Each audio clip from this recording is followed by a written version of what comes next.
नमस्कार मित्रांनो, आज आपण आंबे आणलेले आहेत आणि हे आंबे आम्ही कसे आणले ते सांगतो. म्हणजे 60 आंब्यांची एक पेटी असते, असे 5 डझनची एक पेटी मिळून 60 आंब्यांची एक पेटी अशी आम्ही 2500 रुपयांची आणली. आणि त्यातले हे काही 4 आंबे आम्ही बाजूला काढले आणि त्याचा आज आपण आमरस बनवायचा आहे. रिलेटिव्ह म्हणजे नातेवाईकांनी पण आंबे आणलेले, पण आम्ही त्यांच्याकडून आंबे घेतले नाही.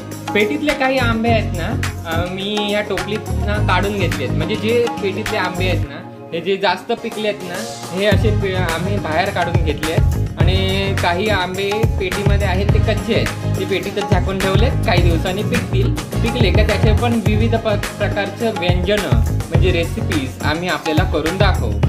60 आंब्यांची पेटी असते ना, त्याला म्हणतात आंब्याची पेटी. ती आंब्याची पेटी खरेदी करायची आणि नातेवाईकांकडून मुळीच आंब्याची पेटी घ्यायची नाही. ती लोक आपल्याला आंब्याची पेटी देतात, पण कशा पद्धतीने, त्यातले फक्त 10 आंबे काढून आणि बाकीचे स्वतः जवळच ठेवतात आणि लोकांना सांगतात की आम्ही आंब्याची पेटी दिली. त्यापेक्षा आपण त्यांच्याकडून नाही घ्यायची. ही टोपली मी बाजूला ठेवतो आपल्याला दाखवण्यासाठी. या ठिकाणी मी आपल्याला हे 4 आंबे घेतलेले आहेत आणि हे 4 आंबे आम्ही स्वच्छ धुतल्यानंतर आपण कापून त्याचं गर काढून घेऊया आमरस बनवायला. सर्व आंबे कापायला घेऊया. कसे कापायचे ते दाखवतो. देठाकडील भाग असतो ना, तो आपण बाजूला करायचा. आणि बघा आंबे कसे कटिंग करायचे, अशा प्रकारे.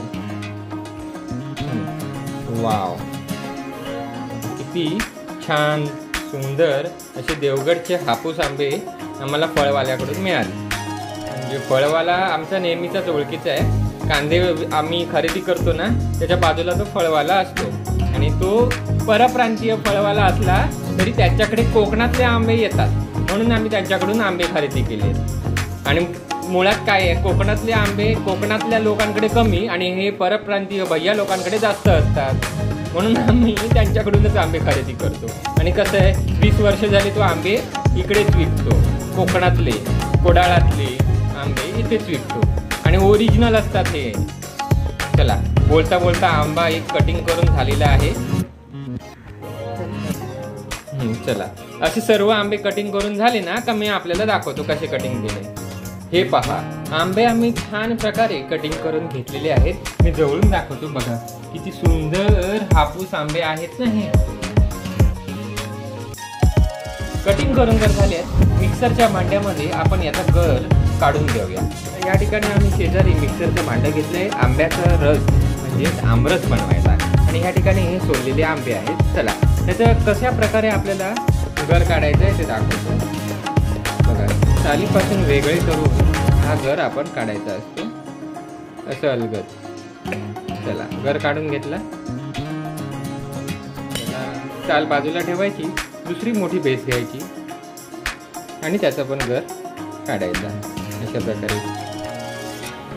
वाव, हे बघा कशी मस्त मस्त मस्क्यासारखे हे सहज कटिंग होतात ना आंबे. हे अख्खे कापले असते, पण म्हणजे गर काढताना इझी होईल ना, म्हणून त्याचे पण 2-2 भेस करून घेतलेले आहेत. बघा, असा गर आला पाहिजे. वाव, पाहू शकता या ठिकाणी आम्ही सर्व आंब्यांचे गर काढून या ठिकाणी घेतलेले आहेत मिक्सरच्या भांड्यात. पाहू शकता. बघा, 4 आंब्यांची गर आम्ही या ठिकाणी या मिक्सरच्या भांड्यात घेतलेली आहे.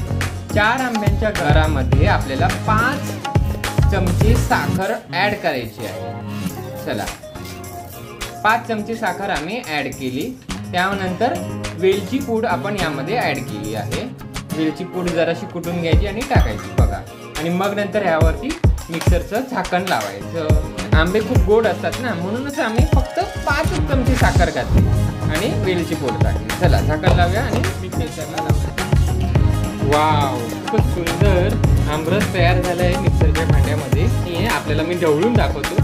छान असं जाडसर असं आमरस आम्ही बनवलेलं आहे आणि हे प्युअर आमरस आहे. बाजारात जसं मिळतं तसं आमरस नाही आहे, म्हणजे रसायन विरहित आमरस आहे. कोणत्याही प्रकारे आम्ही रसायन याच्यात टाकलं नाही आहे, फक्त वेलची पूड आणि साखर टाकलेली आहे. बघा किती सुंदर आमरस बनला आहे ना. अशा प्रकारे आम्ही होममेड म्हणजे अशा प्रकारे आम्ही घरात आमरस बनवलं हापूस आंब्यांचं. देवगडचे हापूस आंब्यांची पेटी फळवाल्याकडे आली होती, ताबडतोब विकत घेतली आणि आमरस बनवलं. आणि बाजूला आपण पाहू शकता हे पिस्ता आणि बदाम यांचे काप आम्ही केलेली आहे. चला वरती शिवर या जरा. चला हे कात्रण टाकून झाले ना बदाम आणि पिस्ताचे, सरळ ना फॅमिली मेंबर सोबत आमरस खायला घेणार आहे. फक्त हे आपल्याला जरा गार्निश करून दाखवतोय. चला आमरसची ही रेसिपी जर आपल्याला आवडली असेल ना तर घरी नक्की आमरस बनवा हापूस आंब्यांचा. अशा प्रकारे आम्ही हापूस आंब्यांचा आमरस बनवला, आपण पाहू शकता. आणि वरती जरा बदाम आणि पिस्त्याचे काप टाकलेले आहेत. आणि आपल्याला जर ही रेसिपी आवडली ना तर घरी नक्की करा आणि या चॅनलला सबस्क्राईब करून बेल आयकॉनला प्रेस करा.